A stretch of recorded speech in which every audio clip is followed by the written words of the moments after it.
पर कायम है और सरकार को झुकना चाहिए, किसानों से बात करनी चाहिए। इतने 35 दिन के बाद भी अगर सरकार बात नहीं करे तो ये लोकतांत्रिक सरकार नहीं कह सकते, इसको तानाशाही सरकार कह सकते हैं। किसानों के हक की लड़ाई, किसान अपने हक की लड़ाई लड़ेंगे कि कानून बनाने से पहले, कानूनों को पास करने से पहले किसानों के प्रतिनिधियों से बात करनी चाहिए और उनको विश्वास में लेकर कानून को पास करना चाहिए था। बिना किसी के बात किए, बिना किसी के सुझाए कानूनों को अपना आप अडानी और अंबानी के कहने से ये जो कानून लाए किसानों पर जो थोपे जा रहे हैं, देश पर थोपे जा रहे हैं, ये निश्चित रूप से किसान विरोधी काले कानून है। और इंडिया का किसान, भारत का किसान किसी भी कीमत पर इनको स्वीकार नहीं करेगा। आखिर सरकार को ये काले कानून वापस लेने पड़ेंगे। राजस्थान सरकार ने तो तय कर लिया कि इन कानूनों को किसी भी कीमत पर हम लागू नहीं होने देंगे। उसके लिए हमने 3 हमारे कानून विधानसभा से पास करके महामहिम राज्यपाल महोदय के पास भिजवा दिया। उनसे निवेदन किया है कि आप इनको महामहिम राष्ट्रपति महोदय को मंजूरी के लिए भिजवाएं। वो तस से मस नहीं हो रहे, ना हाँ कह रहे ना कह रहे, और वो मोदी जी के दबाव में आकर उन कानूनों को दबा कर बैठे हैं।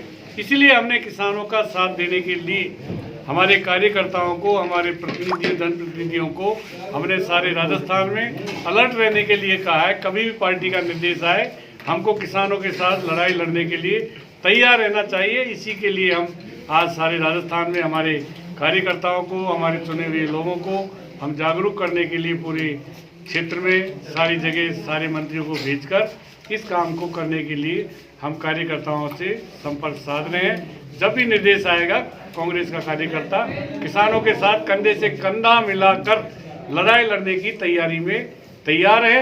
और इन काले कानूनों को राजस्थान में तो हम किसी भी कीमत पर लागू नहीं होने देंगे, चाहे उसके लिए हमको सरकार को कोई भी कुर्बानी देनी पड़े, उसके लिए भी हम तैयार हैं।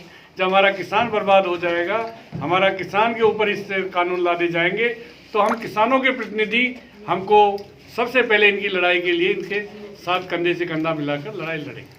सर, जैसे भाजपा के जो कार्यकर्ता नेतागण ये कह रहे हैं कि जो वहाँ पे किसान नहीं है, पैसे देकर लाए गए लोग हैं, इसके बारे में क्या कहेंगे? ये सब भाजपा के, आरएसएस के लोगों की झूठी अफवाह है। इतने सारे किसान 35 दिन से सर्दी में बैठे हैं। जो भाजपा के कार्यकर्ता है उनको कोई मतलब नहीं, आरएसएस वालों के ना कोई ज़मीन है, ना कोई इनके वो है। किसान अपने हित की लड़ाई को खुद जानता है, मेरे हित में क्या है और मेरे हित में क्या है। इसका फैसला कोई आरएसएस भाजपा नहीं करेगी, इसका फैसला किसान करेगा, केवल किसान के प्रतिनिधि करेंगे। भाजपा की जो घटक दल है सर, उनको छोड़ के जा रहे हैं लगातार। आप देख लीजिए प्रकाश सिंह बादल एनडीए का अटल बिहारी जी के टाइम से इनका साझीदार है। लोकसभा और विधानसभा के चुनाव अब तक 7 साल लड़ते आ रहे हैं। उन्होंने भी ये कानून पास होते 1 मिनट में बीजेपी से अपना नाता तोड़ लिया। आरएलपी के जो हमारे यहाँ राजस्थान के हनुमान जी बेनीवाल है, वो भी किसानों की पैरवी करने के लिए उन्होंने भी खूब विरोध किया। पार्लियामेंट में उनको कोविड के नाम पर बाहर कर दिया कानून पास होता, और वो भी इस भाजपा से नाता तोड़कर अलग हो गए। कोई भी किसान प्रतिनिधि हो, चाहे एमएलए हो, एमपी हो, सरपंच हो, प्रधान हो, इस बीजेपी के साथ नहीं रहेगा। ये केवल और केवल अडानी और अंबानी के इशारे पर ये कानून पास किए गए, उनको लाभ पहुंचाने के लिए किए गए। कॉन्ट्रैक्ट फार्मिंग, खेती का ये सारा कंसेप्ट अडानी और अंबानी का है। लिमिट सीमा जो हमारे अब तक रहती आई थी, आवश्यक वस्तु अधिनियम, उसको भी इन्होंने बाईपास करके नया कानून बना दिया, जिसमें कोई लिमिट नहीं। कितनी जमाखोरी करो, कितना ही कुछ करो, उसकी कोई सीमा नहीं। ना कोई मंडी से लाइसेंस लेना पड़ेगा, सिर्फ पैन कार्ड पे, आधार पे आप किसान की खेती खरीदने की बात कर रहे हैं। ये बताइए मोदी जी, किसान माल को लेकर कहाँ जाएगा? क्या दिल्ली आएगा कि कहीं और दूसरी जगह जाएगा? कहाँ ले जाएगा? मंडियाँ बंद हो जाएगी। तो इसको मोदी जी का स्पष्ट जवाब देना चाहिए। ना कोई एमएसपी का इसमें प्रोविज़न है, एमएसपी खत्म कर देंगे। हमारी सरकार जब 2013 तक थी, हमने किसानों को गेहूं पर 150 रुपये कुंटल का बोनस दिया। जो ही हमारी सरकार गई, जो ही मोदी जी आए, 150 रुपये कुंटल का बोनस समाप्त कर दिया।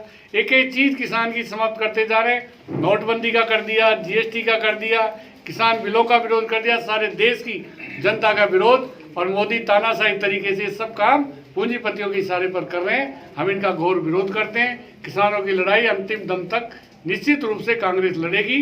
राहुल जी ने महामहिम राष्ट्रपति महोदय को भी 2 करोड़ किसानों के हस्ताक्षर का ज्ञापन सौंप दिया है।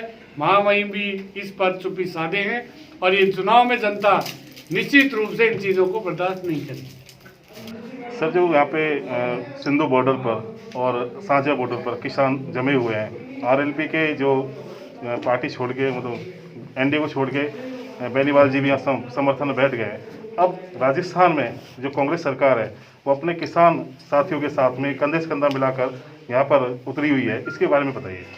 देखो, कांग्रेस का मन साफ है। जब तो कांग्रेस की सरकार ने विधानसभा में तीनों बिलों के काउंटर में बिल पास किए हैं कि ये कानून निष्प्रभावी हो जाए, राजस्थान पे लागू नहीं हो। जैसे मंत्री जी ने बताया कि तीनों बिल महामहिम राज्यपाल महोदय जी के यहाँ पड़े हैं सिग्नेचर के लिए, कर नहीं रहे हैं। तो कांग्रेस की तो मंशा साफ है कि काला कानून लागू नहीं हो, क्योंकि हमारे परिक्षेत्र में राजस्थान में सरकार है, सरकार कर रही है। दूसरा, सरकार में पार्टी ने निर्णय लिया है कि किसानों की मदद की, इसीलिए तो कि आज राजस्थान के मंत्री रोजाना 2-2 विधानसभाओं में इस तरह की बैठक कर रहे हैं, जागरूक कर रहे हैं कांग्रेस के लोगों को, जनप्रतिनिधियों को आह्वान कर रहे हैं कि ये काले कानून के खिलाफ एकजुट हो, संघर्ष की जरूरत पड़ेगी।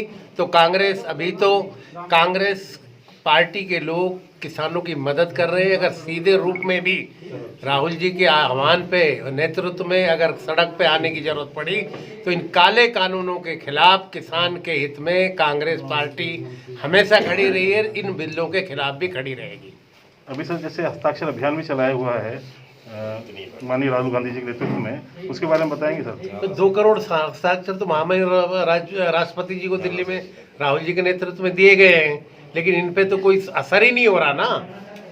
मोदी सरकार ने तो सिर्फ अडानी और अंबानी के अलावा बाकी के लिए तो कान बंद कर रखे हैं ना। उनके पार्टी प्लेटफॉर्म पे कहीं चर्चा होती है, कांग्रेस में अधिवेशन होते हैं, सम्मेलन होते हैं, चर्चा होती है, प्रस्ताव पास होते हैं, आर्थिक प्रस्तावों पे चर्चा होती है, अंतर्राष्ट्रीय प्रस्तावों पे होती है, किसान के हितों पे होती है, कृषि पे होती है। भारतीय जनता पार्टी में कभी कहीं प्रस्तावों पे चर्चा होते देखिए? यहाँ तो नागपुर से पहले भी या तो फरमान आते हैं या अंबानी और अडानी के यहाँ से फरमान आ रहे हैं। आप ये देखिए, जिस देश के महापुरुष जिन्होंने इस देश के लिए कुर्बानियां दी, देश के लिए काम किए, सरदार पटेल, चौधरी चरण सिंह जी, उनके हवाई अड्डों को नाम अडानी हवाई अड्डा कर दिया। इससे बड़ा घोर अन्याय क्या कर सकते हैं? इस देश की संस्थाओं को बेचे जा रहे हैं, BSNL को बेच रहे हैं, रेल बेच रहे हैं, एयरपोर्ट बेच रहे हैं। आपको मालूम है दुनिया में सबसे ज़्यादा ज़मीन अगर एयरपोर्ट के पास है तो दिल्ली में इंदिरा गांधी इंटरनेशनल एयरपोर्ट के पास है। वो इन्होंने 99 साल के लिए लीज पे दे दी। ये तो उद्योगपतियों को बेचते जा रहे हैं। क्या बचेगा? रिजर्व बैंक से पैसा निकाल रहे हैं, सोना गिरवी रख रहे हैं। क्या बचा है इस सरकार में? क्या फायदा किया इन्होंने GST से? क्या फायदा किया नोटबंदी से? कहाँ आया काला धन? किसी के खाते में 15 लाख आए, किसान की आमदनी दुगनी हुई, 2 करोड़ को रोजगार मिले, एक सर के बदले में 10 सर ला रहे हैं कि चाइना की तरफ जा भी रहे हैं। मानने कोई तैयार नहीं है। आर्मी कह रही है, नक्शा कह रहा है, ऊपर से जो सैटेलाइट का नक्शा बता रहा है कि कहाँ कहाँ चाइना के आर्मी बेस बना रही है, हेलीपैड बना रही है, मकान बना रही है, और वहाँ ये मानने कोई तैयार नहीं है। इससे बड़ा गंदा काम कोई कर सकता है? ये सरकार सिर्फ नागपुर के लिए, अडानी और अंबानी के ये 3 संस्थाओं के अलावा किसी के लिए काम नहीं कर रही है देश को गिरवे रखने। आज क्या जरूरत है 25,000 करोड़ रुपए का नया ये संसद भवन इतना अच्छा चल रहा है, इसमें बिल्डिंगें तोड़ी जा रही है, रेल भवन तोड़ा जा रहा है, कृषि भवन तोड़ा जा रहा है, शास्त्रीय भवन तोड़ा जा रहा है, अभी वायुसेना भवन बना था वो तोड़ा जा रहा है। बिल्डिंगें तोड़ के ट्रांसपोर्ट भवन तोड़ा जा रहा है, श्रमिक भवन तोड़ा जा रहा है। इन्हीं बिल्डिंगों को तोड़ के कितना नुकसान होगा? 25,000 करोड़ का नया बिल्डिंग, इन बिल्डिंगों को और कहीं बनाएंगे, उस पर खर्चा होगा। क्यों कर रहे हैं? आज देश जिस आर्थिक तंगी से गुजर रहा है, किसान परेशान है, व्यापारी परेशान है। आज कोविड में वैक्सीन की जरूरत है, क्यों नहीं वैक्सीन फ्री दे रहे? क्यों लगा रहे वहां? इंडिया गेट का सत्यानाश करने पे तुले पड़े। तो इसलिए ये सरकार बहुत निकम्मी है, किसान विरोधी है, मजदूर विरोधी है, ये देश विरोधी है, प्रजातंत्र विरोधी है। इसलिए कांग्रेस हर फ्रंट पे इनका विरोध करेगी।